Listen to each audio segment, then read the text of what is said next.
Hey guys, my name is Marcus from WTI, and today I want to show you guys this moss line. This is the Dachshund pillowcase with the pattern, as you can see. Now, I am a fan of these types of dogs. As you can see, she is a very precious one.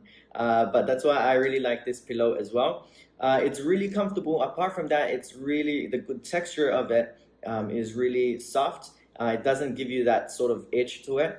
Just so you guys can see it a little bit better, this is the pattern of the Dachshund, which is beautiful, and the pattern which is like a light sky blue, which I particularly like as well. Just to show you guys, this is how it would look around the pillow. It does have the invisible zipper, which you can barely see, but it's actually right here.